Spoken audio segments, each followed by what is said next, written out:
لائیں کہیں کہ ہمارا رب اللہ ہے، پھر اس پر جم جائیں۔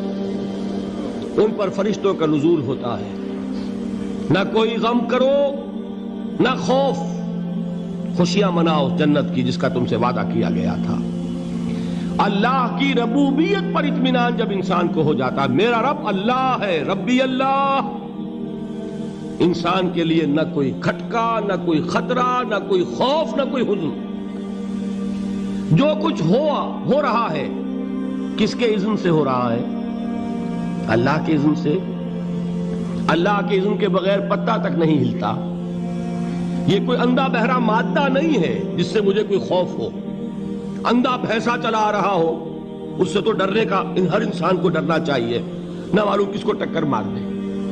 لیکن نہیں، اس کائنات کو چلانے والا ایک سمیع و بصیر خدا ہے، وہ جو میرا دوست ہے، میرا ولی ہے۔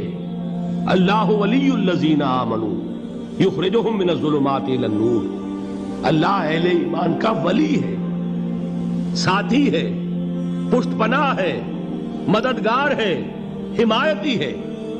بتائیے جسے یقین ہو جائے کہ اللہ میرا مددگار، اللہ میرا محافظ، اللہ میرا پشت پناہ، اللہ میرا حمایتی، اس کے لیے کوئی خوف ہوگا؟ اس سے کوئی ڈر ہوگا؟ میں مثال دیا کرتا ہوں ایک بہت سادہ پنجاب کے دیہات کی۔ وہ بڑا چودھری ہے اور کوئی غریب کسان ہے۔ اس غریب کسان کے جانوروں کو ہر وقت اندیشہ ہوگا چوری کا، کوئی میری بھینس کھول کر نہ لے جائے، کوئی میرا بیل کھول کر نہ لے جائے۔ لیکن جس کے بارے میں یہ سب کو معلوم ہو کہ وہ جو بڑا چودھری ہے وہ اس کا دوست ہے، اس کی بچیا کو کوئی خوف ہوگا؟ اس کی بھینس پر کوئی ہاتھ ڈالے گا؟ اسے کوئی اندیشہ ہوگا؟ نہیں۔ کیوں؟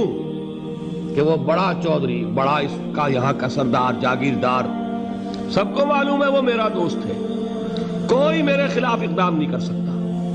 اس دنیا میں یہ چھوٹی سی بات اگر آپ کے دلی اطمینان اور سکون کا باعث بن سکتی ہے تو ذرا تصور کیجئے۔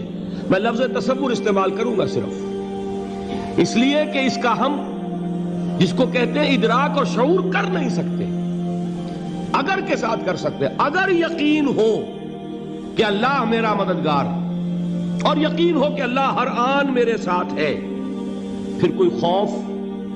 کس کا خوف؟ کوئی شے اللہ سے بالا تر ہے؟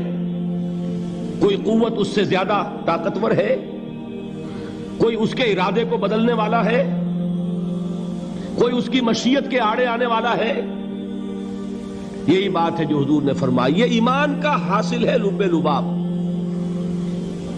کہ دیکھو اچھی طرح اس بات کو ذہن نشین کر لو، اگر تمام انسان مل کر تمہیں کوئی نقصان پہنچانا چاہے نہیں پہنچا سکتے، مگر جو کچھ اللہ نے لکھ دیا ہو، اور تمام انسان مل کر تمہیں کوئی نفع پہنچانا چاہے نہیں پہنچا سکتے، مگر وہ شے جو اللہ نے طے کر دی۔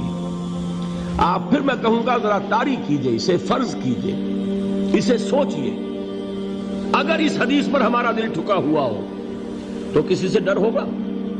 یہ مجھے نقصان نہ پہنچا دے، یہ میری رپورٹ خراب نہ کر دے، یہ میری انکریمنٹ نہ رکوا دے، یہ میرا یہ نہ بگاڑ دے، یہ میرے یہ نقصان نہ پہنچا دے۔ اس کا ڈر، اس کا ڈر، اس کا خوف، اس کی خوشامد، اس کے لیے جا کر طرح طرح سے اپنی عزت نفس کو ذلیل کروانا اس کے سامنے، یہ سب کچھ کیوں کرتا ہے انسان؟ جب سمجھتا ہے کہ اس کے ہاتھ میں میرا کوئی نفع ہے، اس کے ہاتھ میں میرے لیے کوئی ضرر ہے، یہ مجھے کوئی غضب پہنچا سکتا ہے، یہ مجھے کوئی نقصان پہنچا سکتا ہے، یہ میرا کوئی کام بنا سکتا ہے، یہ میری کوئی ضرورت پوری کر سکتا ہے، اسی کا نام شرک ہے۔ جہاں آپ نے یہ سمجھا کہ غیر اللہ کے اندر کوئی طاقت موجود ہے، وہی شرک ہے۔ بتوں سے تجھ کو امیدیں، خدا سے نومیدی، مجھے بتا تو صحیح اور کافری کیا ہے؟ شرک تو یہ ہے۔ جس پر بھی تمہیں یہ خیال ہے، کلمہ ہے یہ کلمہ سوم، لا حول ولا قوت الا باللہ، ذرا اس پر دل کو کبھی اگر آپ تصور کریں، پھر فرض کریں، دل ٹھک جائے اس پر، کوئی طاقت نہیں۔ یہی بات تھی جو شیخ عبد القادر جیلانی رحمۃ اللہ علیہ نے اپنی وصیت میں اپنے بچے سے کہی. 11ویں دینے والے ہیں، لیکن حضرت شیخ عبد القادر جیلانی کی وصیت اور تعلیمات کو کتنے لوگ ہیں کہ جانتے ہو؟ یہ جن مقامات تک پہنچے ہیں وہ کس چیز کی بدولت پہنچے ہیں؟ انہوں نے جو پیغام دیا وہ کیا تھا؟ اے میرے بچے، جس طریقے سے قرآن مجید میں حضرت لقمان کی نصیحتیں جو ہے نقل کر دی گئی ہیں، میں یہ عرض کروں گا بالفرض اگر قرآن حضرت عبد القادر جیلانی کے بعد نازل ہوا ہوتا تو شیخ عبد القادر کی یہ نصیحتیں بھی قرآن میں درج ہوتی. اتنی اونچی نصیحتیں ہیں. اے میرے بچے، اس حقیقت کو ذہن نشین کر لے، لا فاعل فی الحقیقت ولا مؤثر الا اللہ. اس کائنات میں نہ کوئی فاعل حقیقی ہے نہ مؤثر حقیقی ہے سوائے اللہ کے. کسی شے میں کوئی تاثیر نہیں اگر اللہ نہ چاہے. آگ جلا نہیں سکتی اگر اللہ نہ چاہے. پانی ڈبو نہیں سکتا اگر اللہ نہ چاہے. زہر ہلاک نہیں کر سکتا اگر اللہ نہ چاہے. کوئی چیز فائدہ نہیں پہنچا سکتی اگر اللہ نہ چاہے. تو در در پہ کیوں سر جھکاتے ہو؟ در در پر کیوں جبیں سائی کرتے ہو؟ سب کے سامنے کیوں ہاتھ پھیلاتے ہو؟ ایک اللہ سے مانگو. ایک اللہ کے سامنے زمین پر اپنی جبین رکھو. لا فاعل فی الحقیقت ولا مؤثر الا اللہ. نظر آتا ہے ہمیں کہ پانی پیاس بجھا دیتا ہے. پیاس بجھانے کی صلاحیت پانی میں نہیں ہے، اللہ کے اذن سے.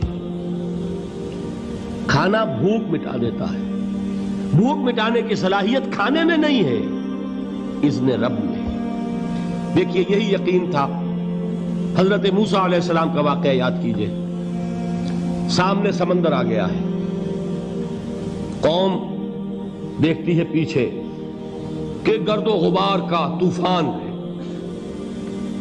معلوم ہوا کہ فرعون اپنے لشکر سمیت آ گیا ہے.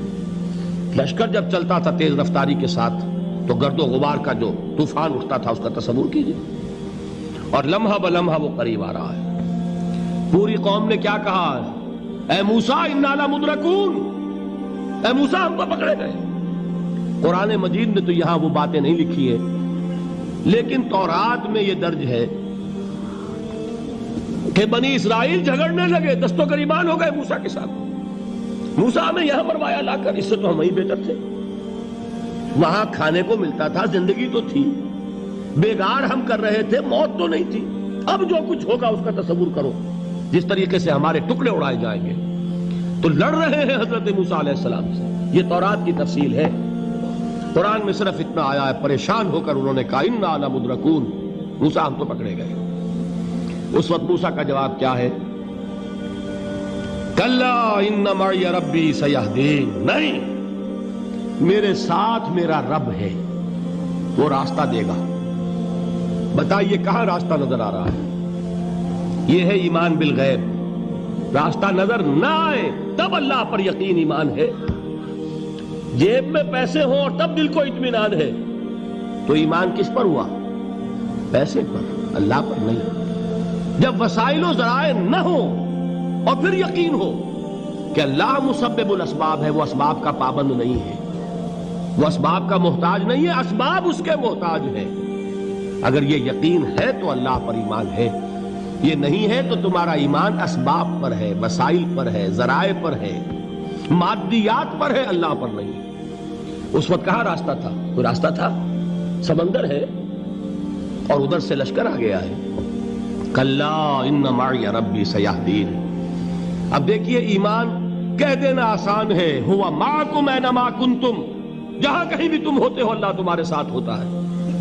لیکن اس کا یقین قائم ہو جائے تو زمین و آسمان کا فرق واقع ہو جائے.